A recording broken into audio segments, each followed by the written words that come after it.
School से निकलकर तेंदुआ कांग्रेस नेता सचिन पायलट के आवास के सामने तक चला गया। वहां से राजस्थान सरकार के मंत्री सुरेश सिंह रावत के घर में जा घुसा और उसके बाद करीब 3 घंटे तक अफरा तफरी, खोजबीन और रेस्क्यू ऑपरेशन चलता रहा। प्रशासन के हाथ पैर इसलिए फूल गए क्योंकि इस इलाके में राज्यपाल, सीएम और ऐसे बहुत सारे मंत्रियों के घर मौजूद हैं। पूरा इलाका हाई सिक्योरिटी जोन है। ऐसे में पूरा सरकारी अमला तेंदुए को पकड़ने में जुट गया।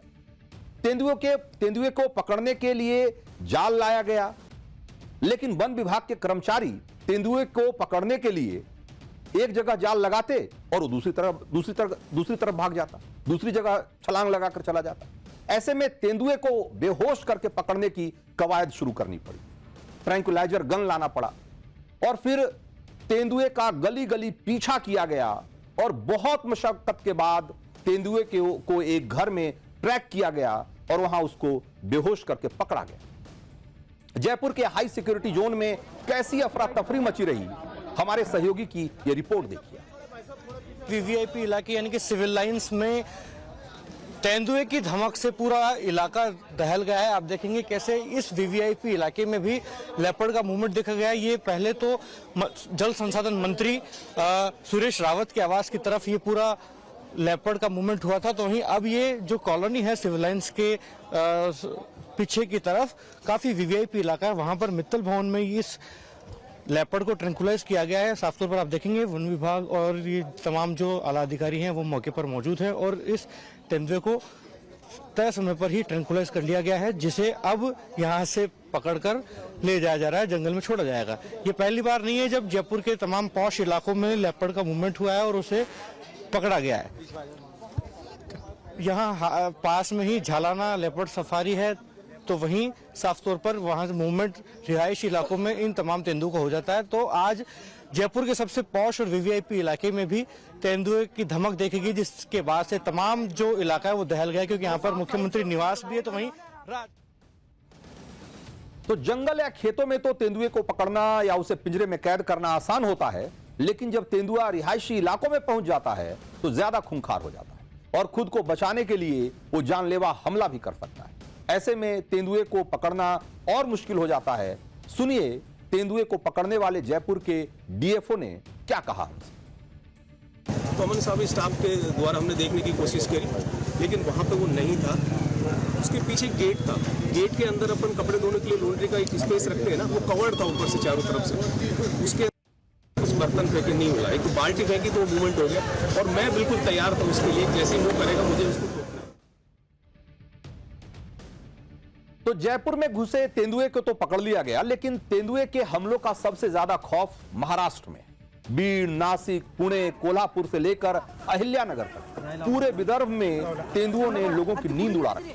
सड़क से लेकर घर तक लोग सुरक्षित नहीं महसूस कर रहे हैं।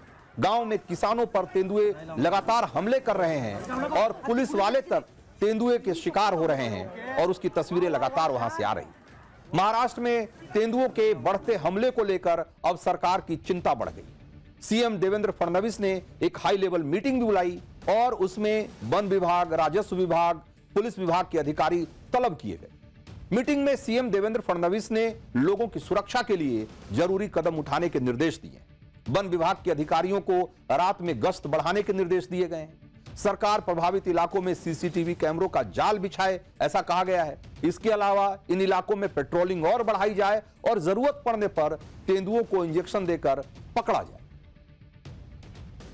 तो इसके अलावा महाराष्ट्र में तेंदुओं के हमले को रोकने के लिए सरकार एक्शन में इसलिए है क्योंकि रोज कहीं ना कहीं लेपर्ड के अटैक की खबरें आ रही। आज ही पुणे में वन विभाग ने एक तेंदुए को पिंजरे में कैद किया। वन विभाग की पकड़ में आया तेंदुआ आदमखोर है और कई लोगों की जान ले चुका है। वन विभाग इसे पकड़ने के लिए कई दिनों से कॉम्बिंग कर रहा था और तब जाकर एक खूंखार तेंदुआ पकड़ में आया। पिंपरखेड़ इलाके में पिछले कई दिनों से 2 आदमखोर तेंदुओं का आतंक था, जिनमें से एक तेंदुए को मार गिराया गया, जबकि दूसरे को कड़ी मशक्कत के बाद पकड़ा जा सका। आदमखोर तेंदुओं को लेकर पूरे इलाके में कितना खौफ है, उसकी तस्वीरें हम आपको दिखाते हैं। ये आपको जो तस्वीरें दिखाने वाले हैं, इसमें पुणे के ग्रामीण इलाके के लोग हैं जो कि गले में कांटेदार लोहे की जो कील होती है उसका बेल्ट पहनकर वहां पर रहने को मजबूर हैं, क्योंकि उन्हें लगता है कि अगर तेंदुआ हमला करेगा तो उससे बचाव का यही एक तरीका है।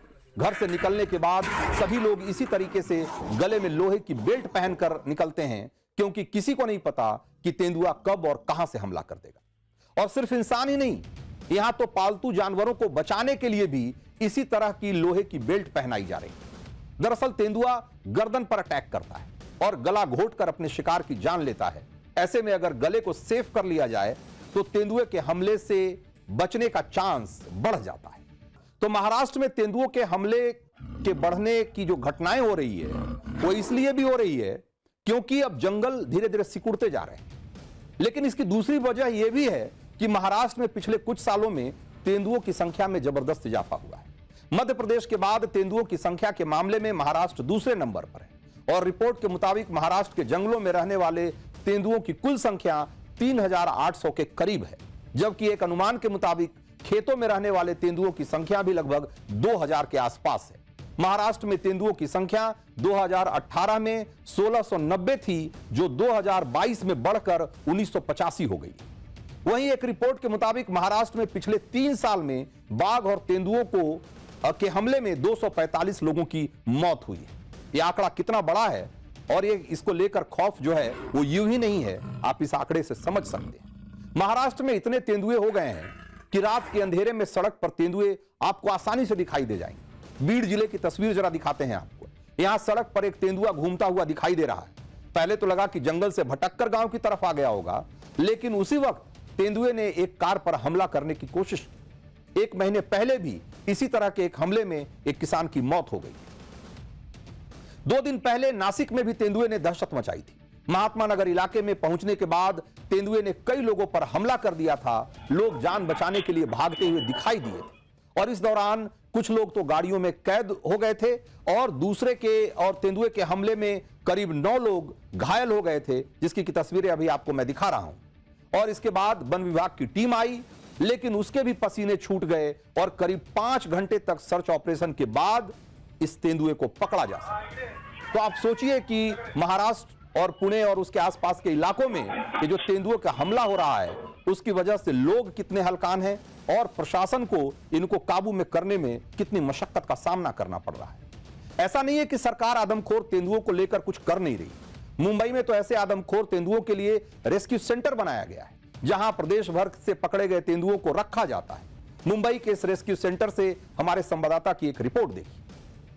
मैं आपको दिखा रहा हूँ एक ये रेस्क्यू सेंटर की तस्वीर है, जहाँ पर एक तेंदुआ जो है जिसे यहाँ पर रेस्क्यू करके लाया गया है। ये एक मैन ईटर तेंदुआ है जिसने महाराष्ट्र के अलग अलग इलाकों में जो कहीं पर अटैक किया था, जिसके बाद उसे मुंबई के इस रेस्क्यू सेंटर पर लाया गया है। ये इतना खूंखार हो चुके हैं, इतने कि ये अटैक करने लगे हैं और अब मानव को जो है अपना निशाना बनाने लग गए हैं। आप देखेंगे यहाँ पर इन्हें रेस्क्यू किया गया है। मेरे साथ यहाँ पर डॉक्टर भी मौजूद हैं।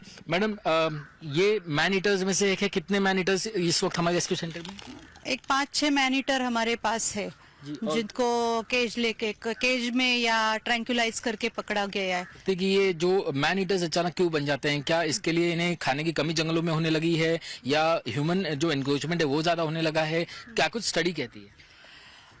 मतलब उनका जो मैन ईटर होने के तो बहुत सारे रीजन है कि जैसे अगर एक तेंदुओं को पकड़ा और दूसरी जगह पे छोड़ दिया। For more of such videos, do like, share and subscribe to ET Now Swadesh.